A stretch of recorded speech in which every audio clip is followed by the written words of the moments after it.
Keep living in your right mind. Hello, everyone, and thank you for joining today.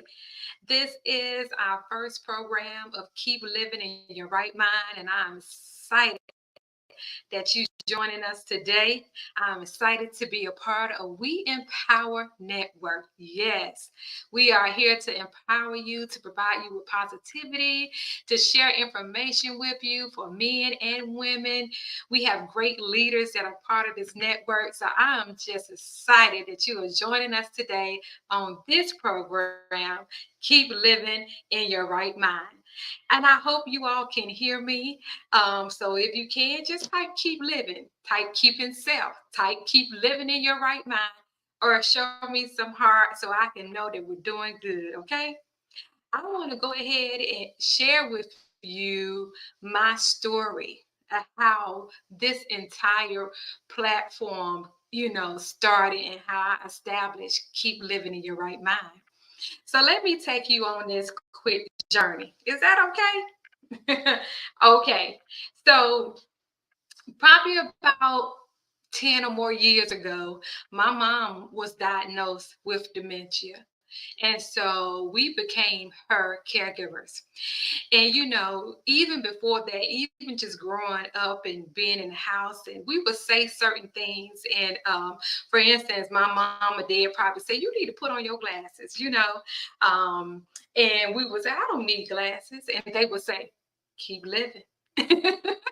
you know, so that's how I got the term itself, keep living.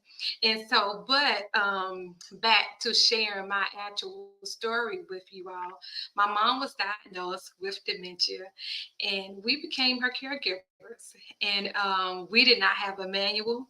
We didn't know really a whole lot of how to really navigate this journey. I saw my mom caring for her mother. I saw my mom caring for my dad, who had got sick. And so I saw my mom caring for a lot of people. And so a lot of things I learned just from watching my mom be a caregiver.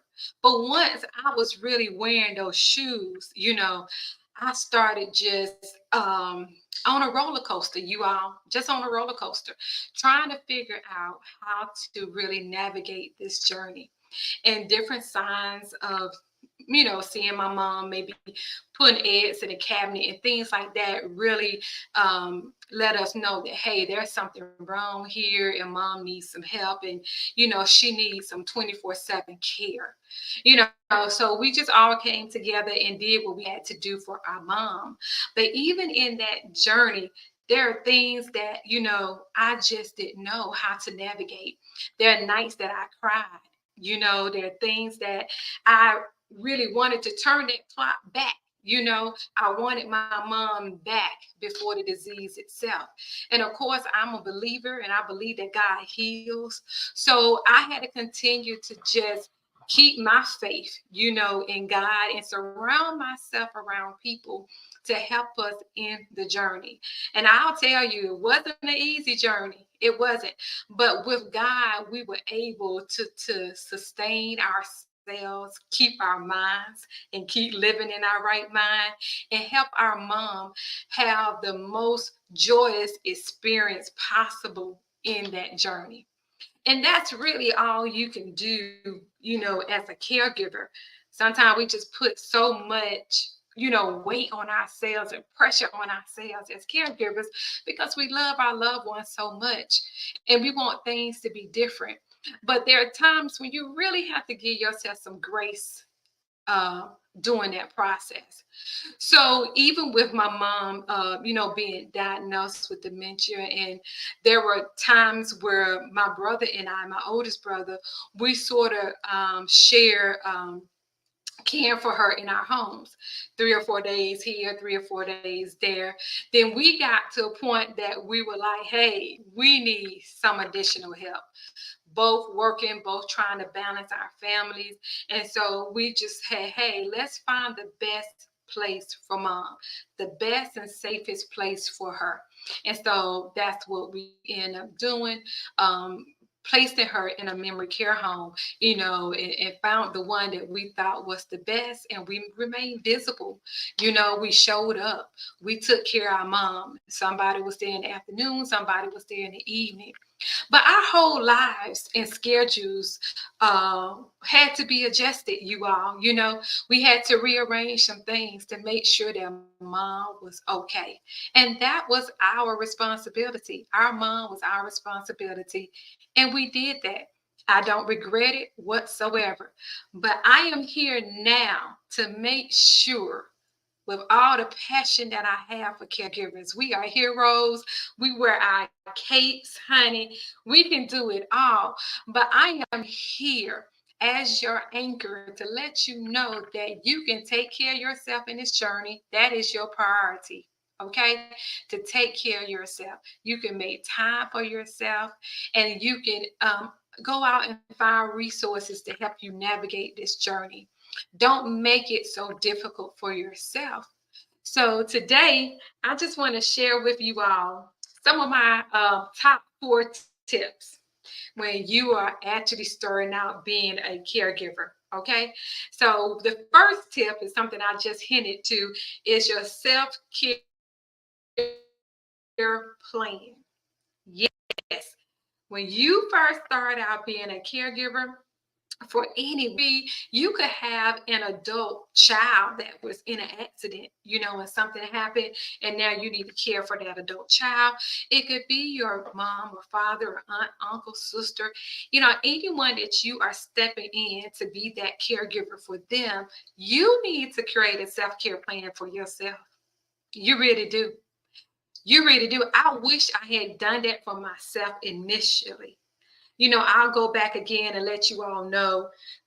Even growing up, my mom used to always tell me, take care of yourself, Janae.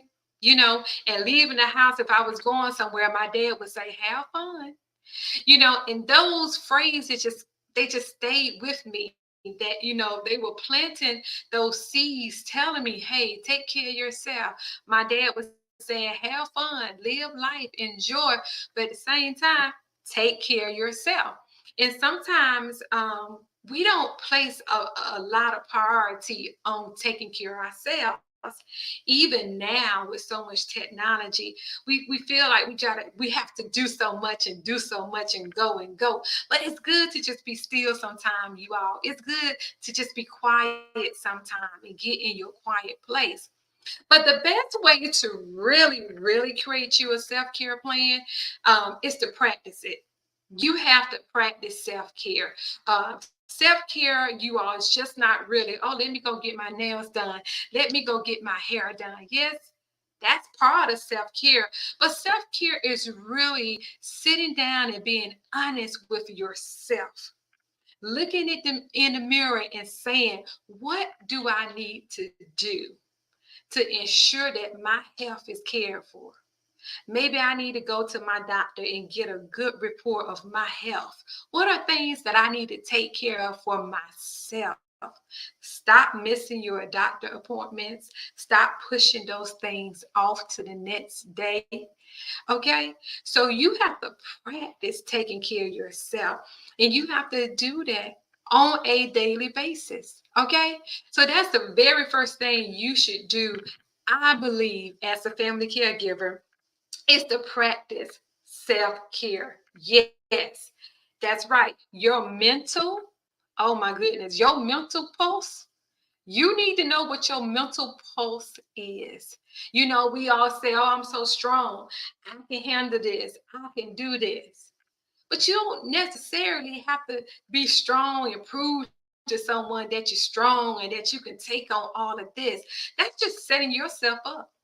That's just setting yourself up to get stressed out, to have mental issues, not being able to sleep at night. You're just setting yourself up. So just know, as a caregiver, you don't have to prove anything to anyone. You've already really done it when you took on the role of being a caregiver.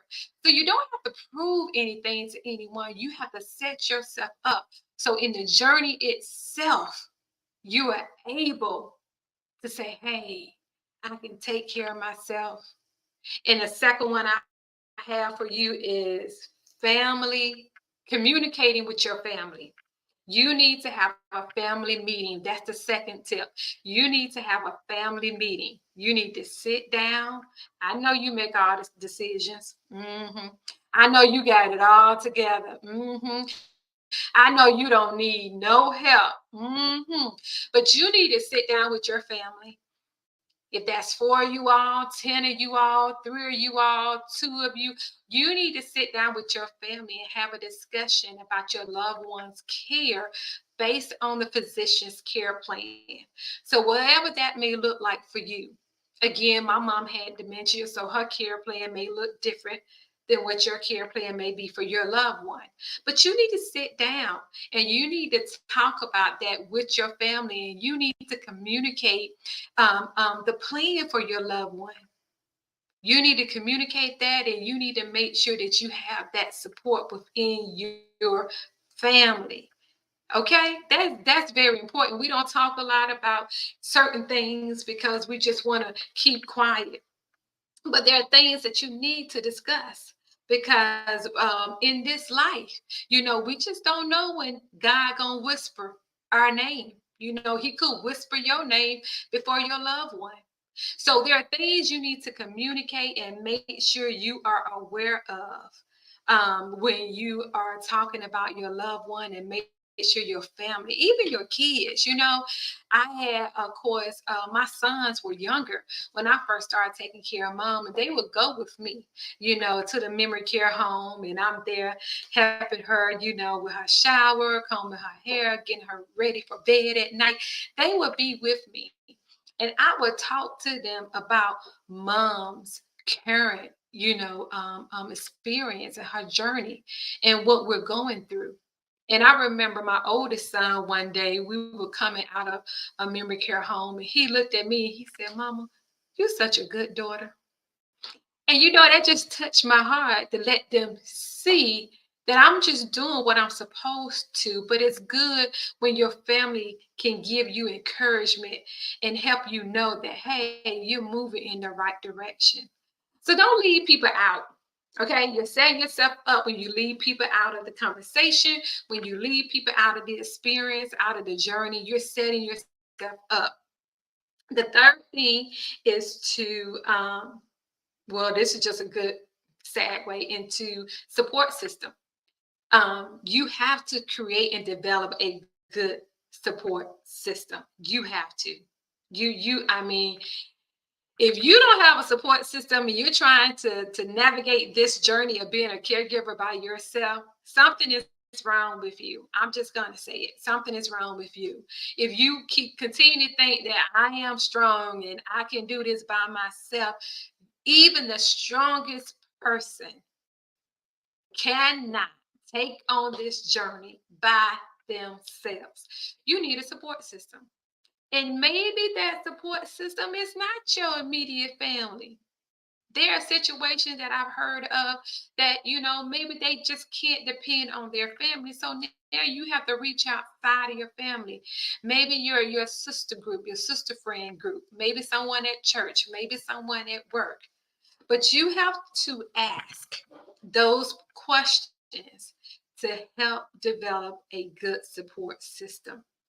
And you have to also be open to their feedback and in what capacity that they can support you. Maybe somebody can just come by 2 or 3 hours a day or on the weekend, and maybe that's all they can offer. And if that's all they can offer, that's good. Take those 2 or 3 hours.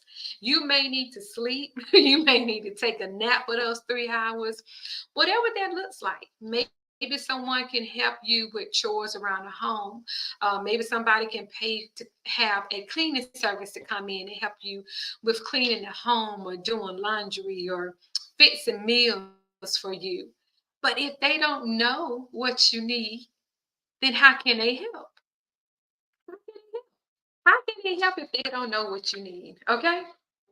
So a support system is the third tip that you really should write down and take note of and start developing a support system if you don't have one. And the fourth one is estate planning, life insurance.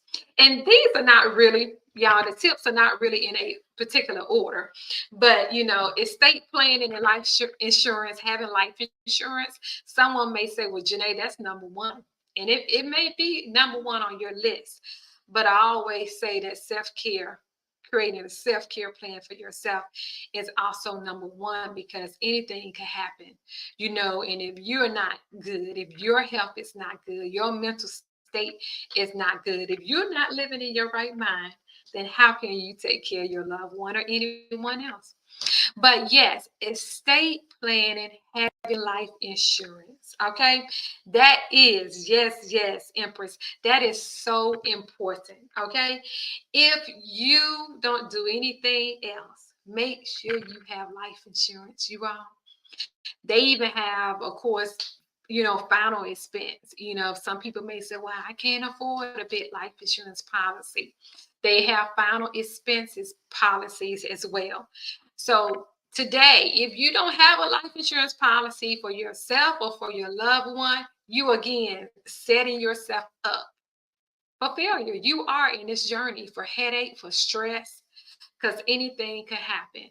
And I don't want you to be at the point of not having these resources in your hand at the time that you need them, so it can help you have a less stressful journey. Okay, that's like one less thing you can be concerned about is, hey, did mom or dad or did I still have that life insurance policy on my daughter or my son? Or, did my sister have a life insurance policy? Ask those questions. Ask. Don't be, well, we don't talk about that, or that's their business. Let's just stop doing it. Ask questions, you all. Ask. All they can say is yes or no. But at least you have the information and the knowledge to know if they have a life insurance policy or not. Okay. So estate planning, if you need to get with someone in reference to estate planning, I will definitely this time post that information for you all and the other resources that I have. Okay.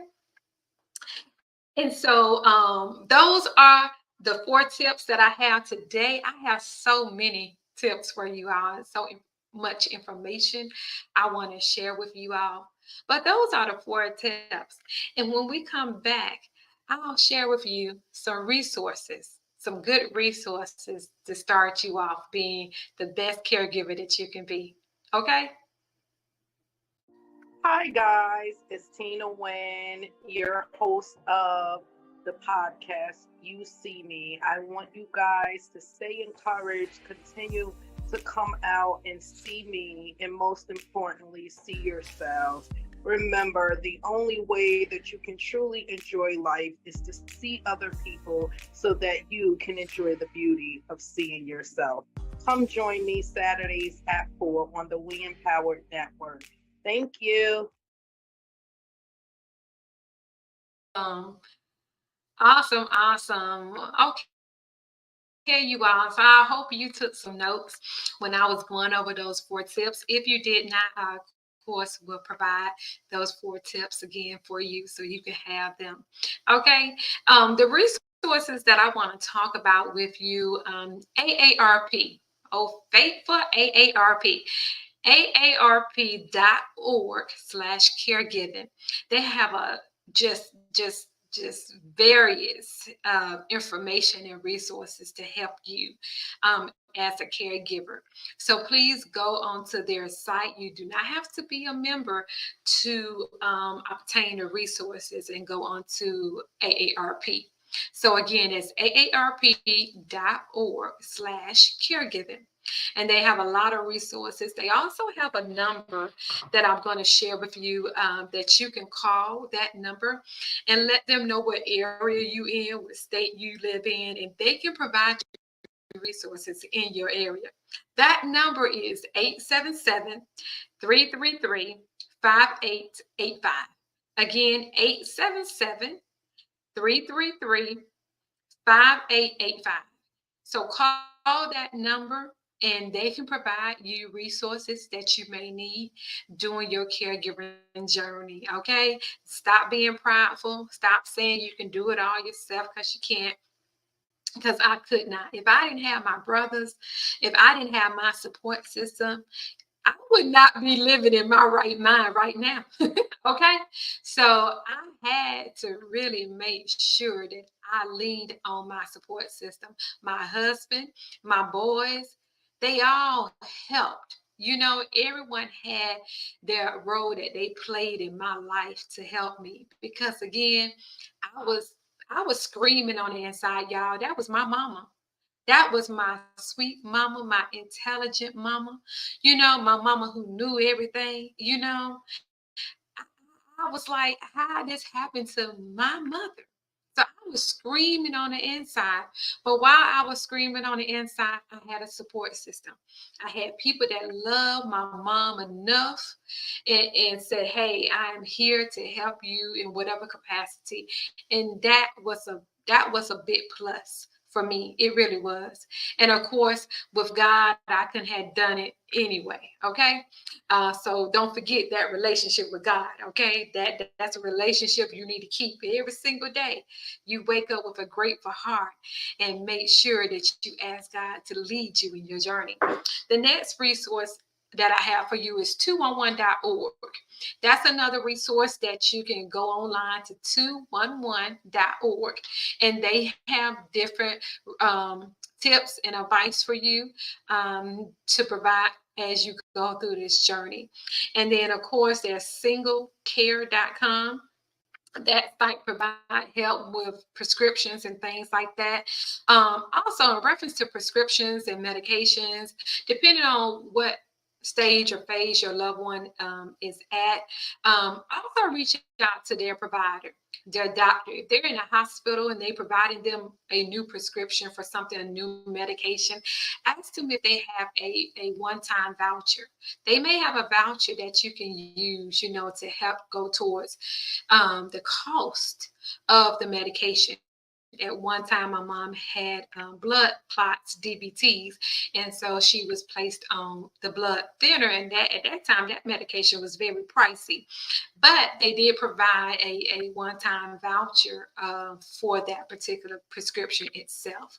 And so, reach out and ask questions to your provider on what resources they have, what free resources they have to help. And then also we have Elder Care Locator. I would share that also, Elder Care Locator, and we also have Care Link. And then also during this phase, if you're caring for a loved one that is a seasoned, I would say, loved one, your geriatric provider. So you have a geriatric provider, and you also have a geriatric case manager. Please reach out to your geriatric case manager. They can provide you with resources to help you, answer questions for you, to get you the help that you need. Okay? I just really, really hope that you all taking down this information. You're going to share it with your family and friends, share it with a coworker that may need this information, you all, because in this world today, we know we have 43.5 unpaid family caregivers. There's 43.5 million unpaid family caregivers in the US today. That's a lot of caregivers trying to navigate this journey, may not have a support system, may need a support system, may need financial assistance. Again, they're unpaid. We were all unpaid, caregivers. So share this with someone. There's someone out there right now screaming on the inside. They need a release, they need help, they need hope, as a caregiver. Because again, people look at us, oh, you're doing a great job taking care of your mom.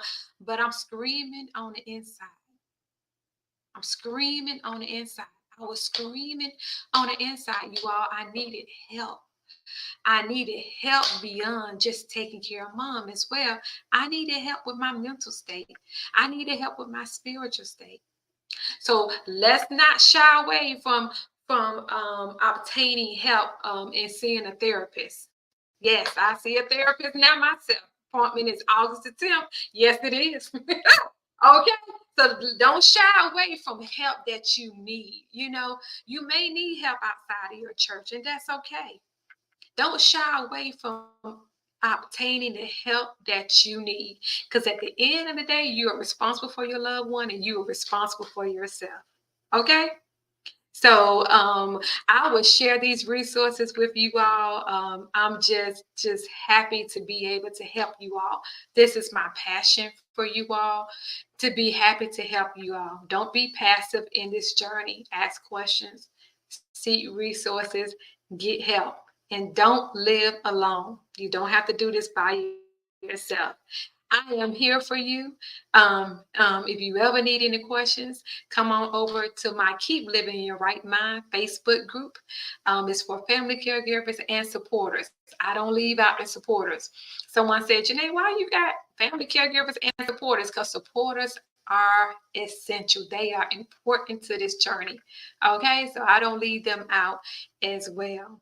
Okay, I wanted to leave y'all with something. I see I have a few minutes left in my program, and I just wanted to read you all something that I shared at my mom's homegoing service when she won. And yes, she won back in 2021. August of 2021, she won. And so now she's smiling, at us and saying, job well done, my kids, her children that took care of her.